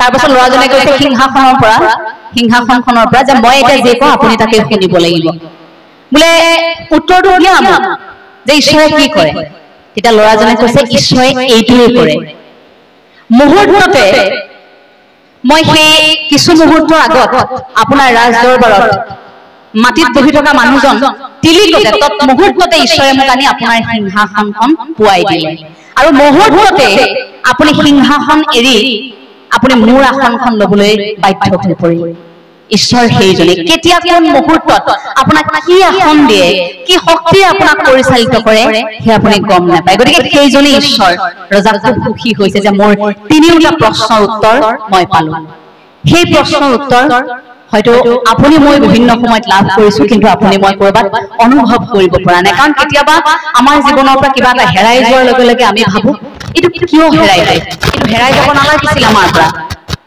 সেই সম্পদটো আমাৰ পৰা আঁতৰি গৈছে আমাৰ পৰা কিবা এটা হেৰাই গৈছে তাৰ মানে তাৰ বিকল্প এটা ঈশ্বৰে হয়তো ৰচনা কৰিছে কিবা এটা আপোনাৰ পৰা নোহোৱা হৈ গৈছে তাৰ মানে ঈশ্বৰে কিন্তু তাৰ বিকল্প এটাও কিবা নহয় কিবা এটা শক্তি কিন্তু আপোনাৰ বাবে আসলতে ৰাখি থৈ গৈছে ঈশ্বৰক কামনা কৰাৰ পদ্ধতি সেৱা কৰাৰ বা ভক্তি কৰাৰ পদ্ধতি কিমান কেনে ধৰণে ভক্তি কৰিলে ভগৱন্ত তুষ্ট হয় নাৰদৰ এই প্ৰশ্নটো খুব মনলৈ আহি থাকে গতিকে নাৰদে এদিন সুধিয়ে পেলালে ভগৱান শ্ৰীকৃষ্ণক যে তুমি পত্নীতকৈ গোপী কিয় ভাল পোৱা কানাই আজি ক'ব লাগিব যে পত্নীতকৈ তুমি গোপীসকলক ইমান ভাল পোৱা কিয় ভাল পোৱা বোলে প্ৰমাণ পাবা ৰবা ঈশ্বৰে কৈছে কেইদিনমান পাছত ভগৱান শ্ৰীকৃষ্ণ অসুখ হ'ল নৰিয়া দেহাত আছে তাৰ পাছত নাৰদক কৈছে এতিয়া ভক্তৰ পদধূলা ললেহে মই সুস্থ হৈ উঠিম গতিকে এতিয়া কি কৰা যায় নাৰদে বোলে আপুনি চিন্তা নকৰিব আপোনাৰ ভক্তৰ পদধূলা মই আনি দিম প্ৰথমে কাৰ ওচৰলৈ যাব কওকচোন স্বাভাৱিকতে পত্নীৰ কাষলৈ যাব এটা পত্নীৰ কাষলৈ গৈ যেতিয়া কৈছে যে স্বামী অসুস্থ আপোনালোকৰ পদধূলা বিচাৰিছে এতিয়া স্বামী সুস্থ হৈ উঠিব পত্নীসকলটো অমান্তি হৈছে বোলে কেনেকৈ আমিতো পাপী তেওঁ ঈশ্বৰ অন্তৰ্যামী পুৰুষ এই ভগৱন্ত আমি কেনেকৈ আমাৰ পদধূলা দিব পাৰো ই অমংগল হ'ব নাপায় আমি কৰিব নোৱাৰো সেইটো কাম গতিকে আমি সেই কামটো কৰিব নোৱাৰো নাৰদক কৈছে যে আপুনি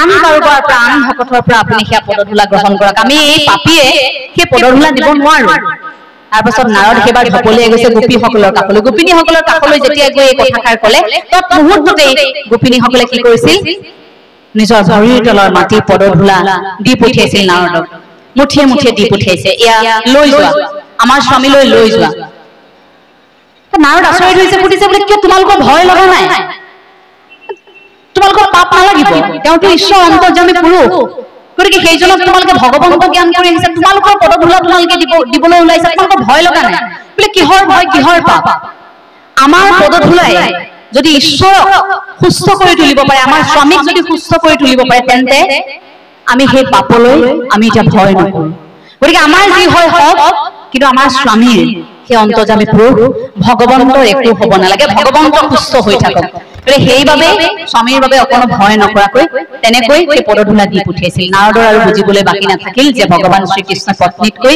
কিয় গোপিনীসকলক ইমান বেছি ভাল পায় অৰ্থাৎ নিজৰ কথা চিন্তা নকৰি মোৰ যি হয় হ'ব কেৱল ভগৱন্তৰ কথা চিন্তা কৰিছিল সেই মুহূৰ্তত যে সেই পুৰুষ সেই ঈশ্বৰ পৰম প্ৰভু ভগৱন্ত পৰম কৃপালু গুৰুজনা কুশলে থাকক গতিকে সেইবাবে সেইখিনি পৰ্যায়লৈ ভক্তি কৰিব পৰা শক্তি হয়তো আপোনাৰ মোৰ হৃদয়তো আছে কিন্তু সেইখিনি আপুনি মই কৰিব পাৰিছোনে সেইটো আমাৰ বাবে এটা প্ৰশ্ন ব্যক্তিগতভাৱে যদি প্ৰশ্নটো নিজলৈ কৰো তেন্তে মাত্ৰ হয়তো কৰবাত 1% পাৰিছো 99% এতিয়াও কিন্তু আমাৰ বাকি আছে আমি কৰিব পৰা নাই কৰবাত ঈশ্বৰ ভক্তি কৰিছো গুৰুজনা আদৰ্শৰে আমি বাদ বুলিছো কিন্তু কৰবাত নহয় কৰবাত কোনোবাখিনিত নহয় কোনোবাখিনিত সেই কথাটোৱে মনটোত খেলি মেলি কৰে যে প্ৰভু মোৰ ভাল কৰি দিয়া মোৰ ভাল কৰি দিয়া মোৰ ভাল হওক আনৰ নালাগে মোৰ ভাল হলে হল প্ৰভু এইটো দিয়া সেই বিষয়ৰ লক্ষণবোৰ আমাৰ লাহে লাহে বেছি হৈ আহে গতিকে সেইখিনিতে কৰবাত আমাৰ এনেকুৱা লাগে যে ঈশ্বৰ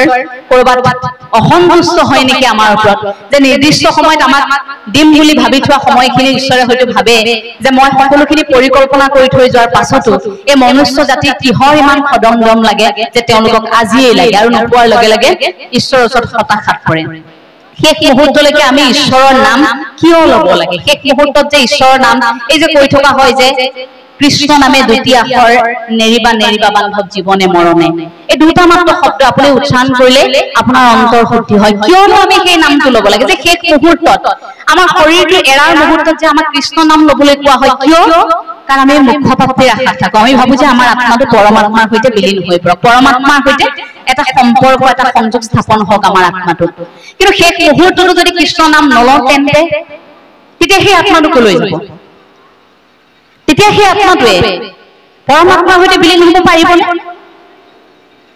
নাৰদে আকৌ সুধিলে ভগৱান শ্ৰীকৃষ্ণক যে মোৰ এই কথাখিনি জানিবলৈ মন গৈছে কি কৰা যায় বোলে প্ৰমাণ এটা চাম বোলা প্ৰথমে এঘৰত সোমাইছে এগৰাকী ব্যৱসায়ী ঘৰত তেওঁ খুব ধনী ব্যৱসায়ী টকা টকা টকাৰ পাছত বলিয়া এজন ব্যৱসায়ী টকাৰ বাহিৰে তেওঁ একো চিনি নাপায় দুৱাৰখন খুলি দেখিছে ভিক্ষাৰীৰ বেশত আছে নাৰদ আৰু ভগৱান শ্ৰীকৃষ্ণ দুগৰাকী ভিক্ষাৰীক দেখি সেইখিনি মুহূৰ্তত ব্যৱসায়ী গৰাকী কৈছে ৰাতিপুৱাই যে আপোনালোকে ভিক্ষা খুজিবলৈ আহিলে আৰু বেলেগ কাম বন নাই নেকি মই এইখিনি সময়ত ভিক্ষা দিব নোৱাৰো এনেই টকা পইচাৰ নাটনি ব্যৱসায়ত এইখিনি হৈ আছে মই একো দিব নোৱাৰো দেই ৰাতিপুৱাই আপোনালোকে এই ধৰণে আহে মন বেয়া কৰিবলৈ আপোনালোক আহে গতিকে ওলাই যাওক যাৰ পৰা পাই তাৰ পৰা বিচাৰি লওক মোৰ ঘৰত এইবোৰ ভিক্ষা খুজিবলৈ নাহিব এই বুলি কৈ দুৱাৰখন বন্ধ কৰি দিলে তাৰপিছত নাৰদে ভাবিছে ই আজি পাব মছলাটো নাৰদে ভাবিছে গমেই পোৱা নাই আমি যে এই বেশত আহিছো ভগৱান শ্ৰীকৃষ্ণলৈ চাই ভাবিছে গোসাঁইটো এতিয়া ভাল অভিশাপ দিব আৰু মানুহজনলৈ চাই ফটো উপজিছে এই ব্যৱসায়ীয়ে গমেই পোৱা নাই যে ঈশ্বৰৰ বেশত আহিছে সেইখিনি মুহূৰ্তত আচৰিত ভাবে ভগৱান শ্ৰীকৃষ্ণ এটা হাঁহি মাৰি সেই ঠাইৰ পৰা আঁতৰি আহিছে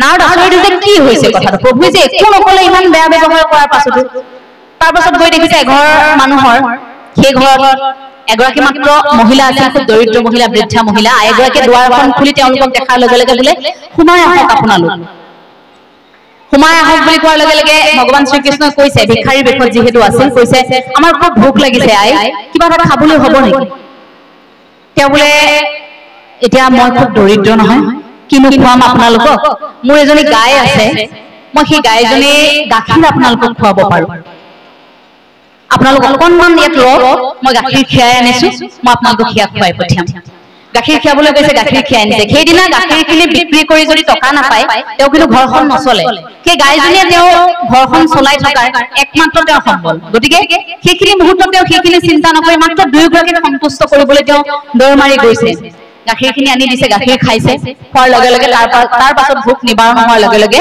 দুয়োগৰাকী ঘৰখনৰ পৰা ওলাই আহিছে ওলাই আহি কিছুদূৰ পোৱাৰ লগে লগে ঘৰখনলৈ উভতি চাই ভগৱান শ্ৰীকৃষ্ণই কৈছে আইগৰাকী তোমাৰ গাইজনী সোনকালে মৰি থাকক এটা নাৰদে ভাবিছে কি আচৰিত প্ৰভু তুমি কেনেকুৱা হে অলপ আগত ব্যৱসায়ী গৰাকীয়ে তোমাক ইমান বেয়া ব্যৱহাৰ কৰিলে তেওঁ তুমি একো নকলা এতিয়া ইমান আদৰ সাদৰ কৰি মানুহগৰাকীয়ে গাইজনী একমাত্ৰ গাইজনী গাখীৰ আমাক আনি খুৱাইছে তুমি কলা যে গাইজনী মৰি থাকক তুমি কেনেকুৱা নিদাৰণ তুমি সঁচাকৈ ঈশ্বৰ নে তেতিয়া ঈশ্বৰে কৈছে যে আইগৰাকীয়ে সদায় মোৰ নাম লৈ থাকে কিন্তু লাহে লাহে তেওঁ গাইজনীৰ সৈতে সম্পৰ্কটো বেছি গাঢ় হ'বলৈ আৰম্ভ কৰিছে গতিকে লাহে লাহে গাইজনীৰ সৈতে সম্পৰ্কটো যিমান মজবুত হৈছে মোৰ লগত থকা সম্পৰ্কটো থুনুকা হৈছে গাইজনী থাকোঁতে তেওঁ যেতিয়া কেতিয়াবা মৃত্যুমুখত পৰিব সেইখিনি সময়ত তেওঁ মৃত্যুৰ সেই সময়খিনিত তেওঁৰ কি চিন্তা আহিব যে মই মৰি যোৱাৰ পিছত গাইজনী কি হ'ব গাইজনী কোনে চাব গাইজনী কিমান ভাল পায় শেষ মুহূৰ্তত গাইজনীৰ কথাই চিন্তা কৰিব গতিকে ঈশ্বৰে নিজক ভাল পোৱা ঈশ্বৰে গম পাই যে তেওঁ মোক ভকতি কৰে মোক চিন্তা কৰে গতিকে ইমান দিন মোক চিন্তা কৰি থকা এই মানুহগৰাকী শেষ মুহূৰ্তত যদি গাইজনী চিন্তা কৰি কৰি যদি মৃত্যু হ'বলগীয়া হয় তেন্তে মই মোৰ কাষলৈ তেওঁ কেনেকৈ আনিম সেইবাবে অকণমান আগতীয়াকৈ তেওঁ ভাল পোৱা বস্তুটো মই তেওঁৰ পৰা আঁতৰাই দিলো আনফালে সেই ব্যৱসায়ীগৰাকী যি কেৱল টকা টকা টকা টকা বুলিয়ে বলিয়া হ'ল তেওঁ সেই টকা টকা বুলি চিঞৰোতে তেওঁ পিছৰ সময়ছোৱাটো সেই মানসিক তেওঁৰ চিন্তাধাৰাটো যিহেতু টকাৰ লগত সংযোগ আছে গতিকে তেওঁ পৰৱৰ্তী সময়টো সেই টকাটো যেনেকৈ সদায় ভাজত সোমাই থাকে চন্দুকৰ কোনোবা এটা কোণত সোমাই থাকে বাকচৰ কোনোবা এটা কোণত সোমাই থাকে ঠিক তেনেকৈ তেওঁ সেই টকা হৈ সেই কোণ এটাতে সোমাই থাকিব জাপত সোমাই থাকিব টকা যেনেকৈ আমি মহিলাসকলে বেছিকৈ কাপোৰৰ জাপত সোমাই ৰাখো গতিকে সেই জাপটোতেই তেওঁ সদায় সোমাই থাকিব তেওঁ ঈশ্বৰ প্ৰাপ্তিৰ এই কথাবোৰ তেওঁ মনলৈ কোনদিন নাহে তেওঁ টকাতেই থাকিব টকাটো যিমান চেপেটা তেওঁ সিমান চেপেটা হৈ থাকিব তেওঁ চিন্তাধাৰা ক্ৰমাগতভাৱে সিমান চেপেটা হৈ গৈ থাকিব গতিকে সেইজনেই ঈশ্বৰ সেই ঈশ্বৰে সেইবাবেই কয় যে মোক ভকতি কৰা মোক হৃদয়ৰ পৰা কামনা কৰা ভক্তৰ মই কেতিয়াও বিপদ হ'বলৈ নিদিওঁ যি মোক একান্ত মনে কামনা কৰিব সেই ঈশ্বৰ ভক্তিৰ কথাবোৰ আমি গুৰুজনাৰ আদৰ্শৰ পৰা আমি আহৰণ কৰোঁ গুৰুজনাৰ আদৰ্শৰ পৰা আমি আহৰণ কৰোঁ গুৰুজনাই সেই পথটোৱে দেখুৱাই থৈ গ'ল এই গুৰুআসনখনিৰ পৰা আপোনালোক বহি থকা ঠাইখিনি চাবলৈ গ'লে কিমান দূৰ 10 ফুট বা 20 ফুট কিন্তু মনটো এই আত্মাটো সেই ঠাইখিনিত পোৱালৈ বহু বছৰ বহু সাধনা বহু কষ্ট বহু ত্যাগ সেইখিনি বিনিময়তে বহু সাধনাৰ মূৰত সেই আত্মাটো হৃদয়ৰ পৰা আত্মাটো শুদ্ধি হলেহে এই ঠাইখিনিৰ পৰা আপোনাৰ আত্মাটো একাত্ম হ'ব সেই ঠাইখিনিত। গতিকে সেই ঠাই ভাগলৈ যদিও দেখাত দূৰত্বটো খুব কম, কিন্তু আওপকীয়াকৈ তাৰ দূৰত্বটো বহু বেছি। গতিকে সেই দীঘলীয়া এছোৱা বাট আমি যাতে খুব নৈতিকতাৰে থাকিব পাৰো, দীঘলীয়া এছোৱা বাট খুব সংস্কাৰমুখী এটা যাত্ৰাত থাকিব পাৰো, তাৰ বাবে আমাক সেই মহাপুৰুষীয় আদৰ্শটো লাগে, তাৰ বাবে আমাক গুৰু ধৰ্ম লাগে, তাৰ বাবে আমাকে এক শৰণ হৰিনাম ধৰ্ম লাগে। এক শৰণ হৰিনাম ধৰ্মইহে সেই বাটটো খুব প্ৰশস্ত কৰি তোলে।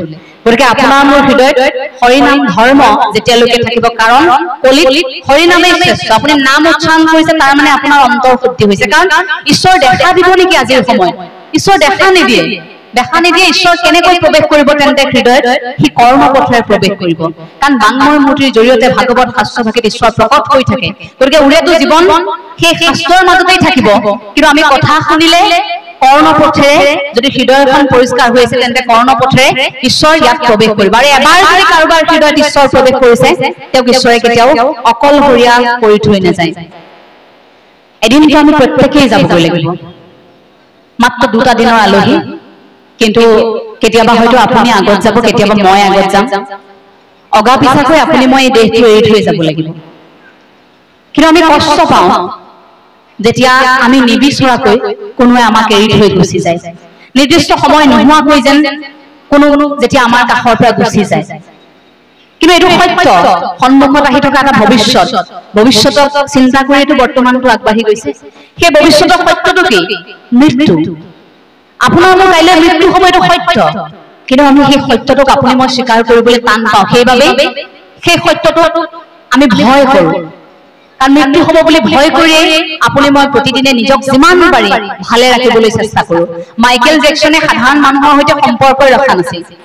এই জুবিন গাৰ্গৰ সৈতে মাইকেল জেকচনৰ তুলনা নহয়, জুবিন গাৰ্গ সৰ্বশ্ৰেষ্ঠ, কাৰণ জুবিন গাৰ্গ সাধাৰণ মানুহৰ আছিল। মাইকেল জেকচনে কিন্তু কাৰোবাক হাত ধৰাৰ লগে লগে গ্লভছ পিন্ধি আছিল। কাৰোবাৰ পৰা যদি ৰোগ সংক্ৰমণ হয় তেওঁ মৰিব খোজা নাছিল, গতিকে তাৰ বাবে চৌদিশে তেওঁ চিকিৎসক ৰাখিছিল। কাৰণ মৃত্যুলৈ কেনেধৰণে হয়তো আপুনি মই প্ৰত্যেকেই ভয় কৰিছো। সেইবাবে আমাৰ অসুখ হোৱাৰ লগে লগে আমি ঢকুলিয়াই গৈছো নে চিকিৎসকৰ ওচৰত, কাৰণ আমি মৰিব ভয় কৰিছো। আমি জানো যে মৰিবতো লাগিবই এদিন, কিন্তু তাৰ পাছতো আমাৰ সেই ভয়টো আছে।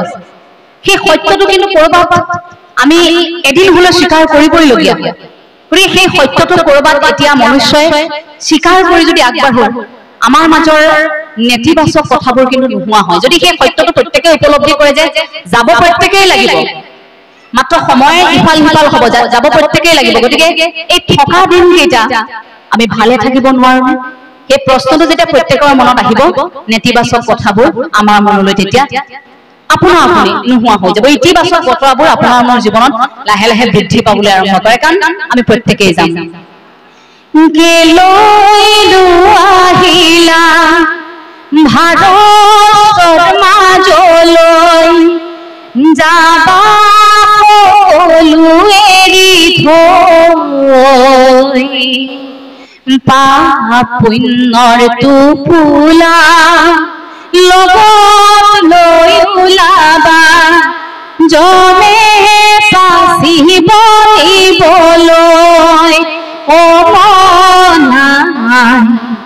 জমে পাচিব দিবলৈ। প্ৰত্যেকেই জমে নিবলৈ আহিব।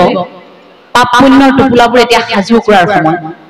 কি কৰিলো এইকেইটা দিন, এই মনুষ্যৰ জীৱনটো পাই কি কৰিলো, এই টোপোলাটো এতিয়া বান্ধি ৰাখক। কোন সময়ত কেতিয়া আমি গুচি যাব লাগিব তাৰ হিচাপ নাই।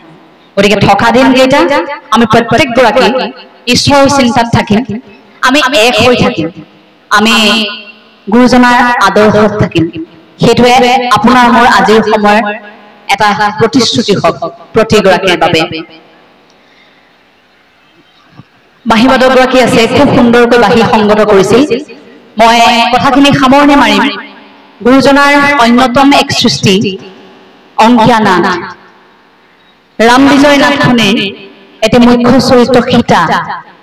সীতাই খুব কামনা কৰিছিল শ্ৰীৰামক স্বামী হিচাপে পাবৰ বাবে, কিন্তু প্ৰথম জন্মত পোৱা নাছিল। গতিকে সেই সময়খিনি পিছৰ জন্মটো যেতিয়া সীতাই চৌদিশে অন্ধকাৰ দেখিছিল, তেতিয়া অনুভৱ কৰিছিল যে এই জন্মটো হয়তো মই প্ৰভু ৰামক মোৰ স্বামী হিচাপে নাপাম। সেই সংলাপখিনি, সেই সীতাৰ সেই চৰিত্ৰটো গুৰুজনে খুব সুন্দৰকৈ ৰাম বিজয় নাটভাগীত উপস্থাপন কৰিছিল। সীতাৰ চৰিত্ৰটিত মই যিহেতু অভিনয় কৰিছোঁ বহুবাৰ, চৰিত্ৰটি মোৰ খুব প্ৰিয়। সেই চৰিত্ৰটি এটি সংলাপেৰে আমাৰ কথাখিনি সামৰণি মাৰিব বিচাৰিম। ৰাম বিজয় নাটৰ সীতাৰ এটি সংলাপ।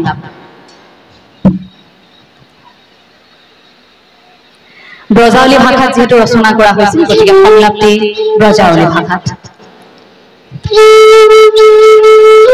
আহি সখী হব পৰম অভাগিনীক কি দুঃসহ পূৰ্ব জনম ঈশ্বৰ নাৰায়ণক স্বামী ইচ্ছাশয় অনেক জনম তাৰ ক্লেশ কৰি বহুত পৰীক্ষা তপস্যা কৰলো। তদনন্তৰ আকাশী বাণী শুনল আহি কন্যা তুমি জনম স্বামীক ভেদ নাহি পাব হাউৰ জনম শ্ৰীৰাম ৰূপে তোহাকো বিবাহ কৰাও। সিহা জানে কাম হবনে প্ৰৱেশী প্ৰাণ চাৰণ আহি সখী হব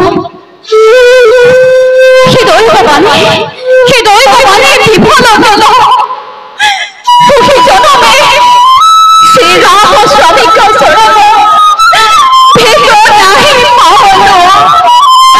সি সখী হব সুখী জনমে শ্ৰীৰাম স্বামীক চৰণ ভেদ নাহি পাৱন। এইটো আছিল সীতাৰ এটি সংলাপ। শেষত মই কেইটামান আপোনালোকক অনুৰোধ জনাব বিচাৰিছো। এইখন মজিয়াৰ পৰা এগৰাকী জুবিন গাৰ্গৰ অনুৰাগী হিচাপে, এগৰাকী অসমীয়া জীয়ৰী হিচাপে এই সময় খুব জটিল, এই পৰিস্থিতি খুব জটিল। 19 তাৰিখৰ দিনটোৰ পৰা এই সময়খিনিলৈকে কিমান কষ্টত পাৰ কৰিছো সেইখিনি আপোনালোক প্ৰত্যেকে অনুভৱ কৰিছে।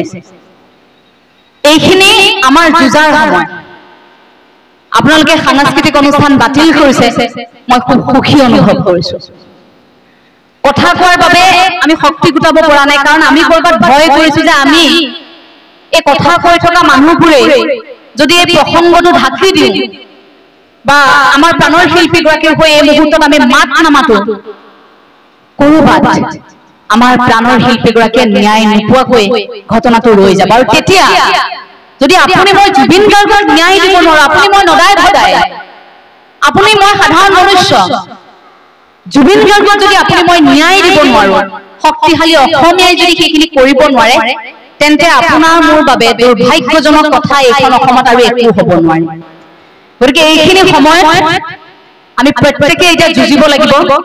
সামাজিক মাধ্যমটো প্ৰতি মুহূৰ্তত আপোনালোকে চাই আছে, আপোনালোকে টিভি চাইছে, বাতৰি কাকত পঢ়িছে, সংবাদ মাধ্যমত আপোনালোকে সহযোগিতা আগবঢ়াইছে, তাৰ বাবে আমি কৃতজ্ঞ। গতিকে আমিও প্ৰতি মুহূৰ্তত সঁচা কথাবোৰ আপোনালোকক জনাবলৈ চেষ্টা কৰিম। কিয়, কাৰ বাবে, কেনেদৰে এই ঘটনা সংঘটিত হবলৈ পালে, কাৰণ এগৰাকী প্ৰাণৰ শিল্পী হেৰুৱা এই ঘটনাটো আমি সহজে কেতিয়াও মানি ল'ব নোৱাৰো। মই জুবিন গাৰ্গৰ পাগল অনুৰাগী নাছিলো, কিন্তু মই জুবিন গাৰ্গৰ সেই সত্তাটোক মই স্বীকাৰ কৰিছিলো। জুবিন গাৰ্গ যে ব্যতিক্ৰম, একক আৰু অনন্য, সেই কথাখিনি কিন্তু প্ৰতি মুহূৰ্তত স্বীকাৰ কৰি আহিছো। কাৰণ জুবিন গাৰ্গে যি কৰিব পাৰে সেয়া আন কোনেও কৰিব নোৱাৰে। জুবিন গাৰ্গে যি ক'ব পাৰে সেয়া আন কোনেও ক'ব নোৱাৰে। অসম মুলুকে আমি কিমান বছৰ অপেক্ষা কৰিব লাগিব তাৰ হিচাপ নাই। হয়তো কেতিয়াও এনে পুৰুষৰ এই পুণ্যভূমিত হয়তো জন্মই নহব। ঈশ্বৰে আমাৰ মাজলৈ পঠিয়ালে, কিন্তু দুখ থাকি গ'ল, আমি কুশলে ৰাখিব নোৱাৰিলো। আমাৰ মাজত থকা একাংশ মানুহৰ নামৰ অমানুহে তেওঁলোকক কুশলে থাকিবলৈ নিদিলে। একাংশ বহিৰাগত বনিয়াই জুবিন গাৰ্গক কেৱল টকা ঘটা আহিলা হিচাপে ব্যৱহাৰ কৰিলে। আজি অনুষ্ঠানটিলৈ আহিছো, এইখিনিত বহাৰ লগে লগে আমাক কৈছে যে অকণমান গৰম পানী দিম নেকি, মোৰ শাৰীৰিক অসুস্থতাৰ বাবে কৈছে যে অকণমান গৰম পানী দিম নেকি, অকণমান ফেনখন সেইফালে আঁতৰাই দিছে যাতে বতাহ মই নাপাওঁ, বাৰে বাৰে ফোন কৰি আছে আপুনি ভালে ভালে আহি আছেনে। আপোনালোকৰ সৈতেতো মোৰ কোনো তেজৰ সম্পৰ্ক নাই, কিন্তু আপোনালোকে আয়োজক সমিতি হিচাপে সেইখিনি মুহূৰ্তত আপোনালোকে অনুভৱ কৰিছে যে অসুস্থ, গতিকে আমাৰ ঠাইখিনিলৈ আহিব অকণমান, এইখিনি সময়ত আমি খবৰ ৰখাটো উচিত। সেই খবৰ, সেই আলপৈচানখিনি, সেই আদৰখিনি, সেই মৰমখিনি জুবিন গাৰ্গৰ ক্ষেত্ৰত কিয় দেখুওৱা নহল? এজন শিশু সুলভ স্বভাৱৰ মানুহ, সেই মানুহজনক এবাৰ কিয় কোৱা নহল, মৰমেৰে কিয় বুজোৱা নহল যে আপুনি অসুস্থ, আপুনি যাব নালাগে, অকণমান আপুনি থাকক ইয়াতে। সেই মানুহজনে সকলো বুজি পায়, সকলোকে বিশ্বাস কৰাটোৱেই সেই মানুহজনৰ এটা ভুল হ'ল। আমি আচৰিত হলো যে আমাৰ দৰে মানুহক, আমাৰ দৰে একো নাইকিয়া মানুহক মানুহে মৰম কৰে। সেইজনটো জুবিন গাৰ্গ আছিল। জুবিন গাৰ্গৰ কাষত যেতিয়া সাধাৰণ মানুহে ফটো উঠিবলৈ যায়, যেতিয়া কথা পাতিবলৈ যায়, তেতিয়া তেওঁৰ কাষত থকা মেনেজাৰ কেইগৰাকীক গঠিয়াই বাহিৰ কৰি দিয়ে। তেওঁলোকৰ মুখত খুব অশালীন আচৰণ দেখিবলৈ পোৱা যায়। তেওঁলোকে কয় যে জুবিন গাৰ্গক তহঁতে মোতকৈ বেছিকৈ জান নেকি, এই বুলি গঠিয়াই দিয়ে, ঘুচিয়াই দিয়ে। সেয়া তেওঁলোকৰ আচৰণ আছিল। আৰু সেই কেইগৰাকীয়ে শেষ মুহূৰ্তত সাগৰৰ মাজত যিটো দৃশ্য আমি দেখিলো, বাতৰি পঢ়ি থাকোতে সেইখিনি মুহূৰ্তত সেই দৃশ্যটো দেখি কৰবাত সাংবাদিক হিচাপে খুব বিফল হৈছিলো যে জুবিন গাৰ্গৰো এনেকৈ মৃত্যু হয়নে? মোৰ মৃত্যু হলেও মই এনেকৈ মানি ল'ব পাৰিম, মোৰ মা দেউতাই মানি ল'ব পাৰিব, আপুনি মই সাধাৰণ মানুহ, আমাৰ মৃত্যু হলে আমি মানি ল'ব পাৰিম, কিন্তু জুবিন গাৰ্গৰো তেনেকৈ মৃত্যু হয়? মাত সাগৰ এজন মানুহক তিল তিলকৈ মৰিবলৈ তেনেকৈ মানুহে কেনেকৈ ঠেলি দিব পাৰে? লাজ পাইছো বিশ্ববাসীৰ সন্মুখত। তাৰ পাছত অসমবাসীক যি নাটক দেখুওৱা হল, প্ৰতি মুহূৰ্তত আত্মপক্ষ সমৰ্থন কৰি তেওঁলোকে কথা সলালে, প্ৰতি মুহূৰ্তত তেওঁলোকে আমাৰ পৰা এটা সঁচা লুকুৱাবলৈ চেষ্টা কৰিলে, এটাৰ পাছত আন এটা। আমি যিমান কান্দিছো সেইখিনি মুহূৰ্তত অসমীয়া এটা সত্য জানিবৰ বাবে সমানে জ্বলিছো, কিন্তু ক্ৰোধত আমি জ্বলিছো। আমি সঁচাটো জানিব লাগে। আমাক ৰাইজে গালি পাৰিছে সংবাদ মাধ্যমত, বাতৰি পঢ়ি আছো, তাত কমেণ্টসমূহ দেখি থাকো, আমাক কয় যে তোমালোকে কি কৈ আছা, তোমালোকে আমুকক কিয় নুসুধা, এইজনক কিয় নুসুধা, সেইজনক কিয় নুসুধা। প্ৰথমে ভাবি আছিল সংবাদ মাধ্যমে টিআৰপিৰ কাৰণে এই খণ্ড খণ্ডকৈ ভিডিঅ'বোৰ দি আছিল, কিন্তু জুবিন গাৰ্গৰ প্ৰত্যেকগৰাকী অনুৰাগী সংবাদ মাধ্যমৰ প্ৰত্যেকগৰাকী কৰ্মীও কিন্তু, গতিকে আমি যেতিয়া কাম কৰিছো সেইখিনি মুহূৰ্তত আমি জুবিন গাৰ্গৰ অনুৰাগী হৈ কাম কৰিছো সেইখিনি মুহূৰ্তত। গতিকে সেইখিনি মুহূৰ্তত আমি সেই সঁচাটো জানিবলৈ আপোনালোকে যেনেকৈ চেষ্টা কৰিছে, আমি প্ৰতি মুহূৰ্তত চেষ্টা কৰিছো। মই বেলেগ চেনেলৰ কথা কবলৈ নাযাওঁ, প্ৰত্যেকেই কষ্ট কৰিছে, কিন্তু ND24 আমি সেই 19 তাৰিখৰ দিনটোৰ পৰা আজিৰ এই সময়খিনিলৈকে সংবাদ মাধ্যমত মই পোনপটীয়াকৈ নাম উল্লেখ কৰি সেইসকলক কৈছিলো যে যিসকল সেইদিনা ঘটনাস্থলীত উপস্থিত আছিল, আমি বোৰে যদি সেইসকলক গাপ দিওঁ, এই ডাঙৰ ডাঙৰ যিবোৰ সততে ডাঙৰ ডাঙৰ মানুহ বুলি কৈ থোৱা হয়, সেই মানুহবোৰৰ যদি আপুনি মই নামবোৰ নলওঁ, পৰৱৰ্তী সময়ত সেই ডাঙৰ ডাঙৰ মানুহবোৰ আকৌ উভতি আহিব, উভতি আহি তেওঁলোকে জুবিন গাৰ্গৰ নামত শ্ৰদ্ধাঞ্জলি অনুষ্ঠান পাতিব, দুটা বঁটা দিব। তাৰ পাছত আমি এই অসমীয়াই ধান খেৰৰ জুইৰ দৰে আমাৰ আবেগ, আমি সেই আবেগত উঠিবাহি সকলো পাহৰি গৈ হাত তালি বজাই থাকিম তাত, বা এওঁ পাহৰি যাম যে এওঁলোকৰ ভুলৰ বাবে আমি জুবিন গাৰ্গক হেৰুৱাইছিলো। কাৰণ আমাৰ আবেগটো দুদিনীয়া, আমি অনুষ্ঠান পাতি মাতাল হৈ যাওঁ দুদিনত, ক'ব নোৱাৰা হৈ যাওঁ, পাহৰি যাওঁ সকলোবোৰ। গতিকে সেইটো সুযোগ সুবিধা যাতে নলয়, তাৰ বাবে আমি এতিয়া সক্ৰিয় হৈ থাকিব লাগিব প্ৰতি মুহূৰ্তত। প্ৰথম দিনটোৰ পৰা আজিলৈকে যেনেকৈ তেওঁলোকৰ নাম লৈছিলো, ভৱিষ্যতলৈও এওঁলোকে শাস্তি নোপোৱা পৰ্যন্ত আমি মাত মাতি যাম। আমি এতিয়া নিৰপেক্ষ নহয়, আমি এতিয়া ৰাইজৰ পক্ষত, আমি জুবিন গাৰ্গৰ পক্ষত। গতিকে ঈশ্বৰৰ ওপৰত সকলোৰে এৰি দিছো। যদি কিবা কাৰণত এওঁলোক বাচি যায়, যদি কিবা কাৰণত এওঁলোকে ন্যায় নোপোৱাকৈ আমাৰ প্ৰাণৰ শিল্পীগৰাকীৰ মৃত্যু খেলা কৰা এইসকল ব্যক্তি যদি বাচি আহে, তেন্তে মনত ৰাখিব ঈশ্বৰে এওঁলোকক কেতিয়াও ক্ষমা নকৰে। গতিকে এই 3 কোটি অসমীয়াৰ হৃদয়ৰ যিটো অভিশাপ, সেই অভিশাপটো লগাৰ পিছত আপুনি ভাবেনে এজন মানুহ জীয়াই থাকিব? আপুনি মই কল্পনা কৰিব নোৱাৰা শাস্তিৰ সেইসকল সন্মুখীন হ'ব। গতিকে এতিয়া অসমীয়া যুঁজক এইখন মজিয়াৰ পৰা আপোনালোকক জুবিন গাৰ্গৰ এগৰাকী অনুৰাগী হিচাপে, এগৰাকী সাধাৰণ অসমীয়া যুৱতী হিচাপে গুৰুজনা এগৰাকী সেৱিকা হিচাপে আপোনালোকক কৈছো যে আমি এতিয়া যুঁজিব লাগিব। আবেগ হ'ল, আমি কান্দিলো, কিন্তু এতিয়া আমি যুঁজিব লাগিব, আমি মাত মাতিব লাগিব। প্ৰত্যেকে ন্যায় নোপোৱা পৰ্যন্ত আমি কোনো মনে মনে নাথাকো। আপোনালোক প্ৰতিগৰাকী কুশলে থাকক, আপোনালোকৰ এই অনুষ্ঠানটি সফল হৈ উঠক তাৰে কামনা কৰিছো।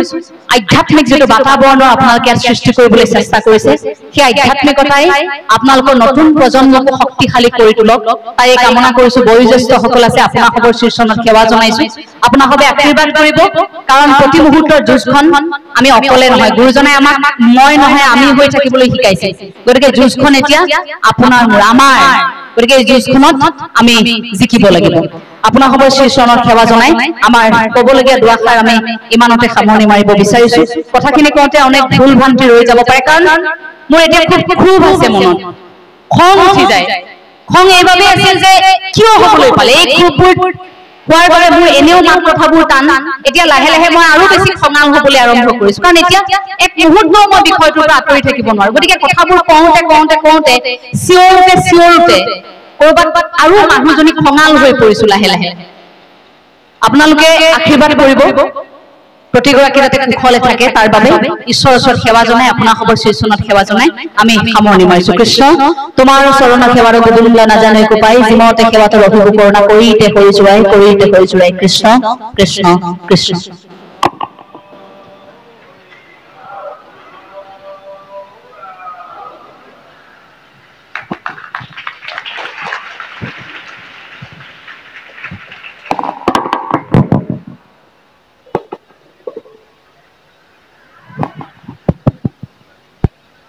ইমান পৰে বাইদেৱে সাৰুৱা ভাষণেৰে আমাক যি ধৰণে আপ্লুত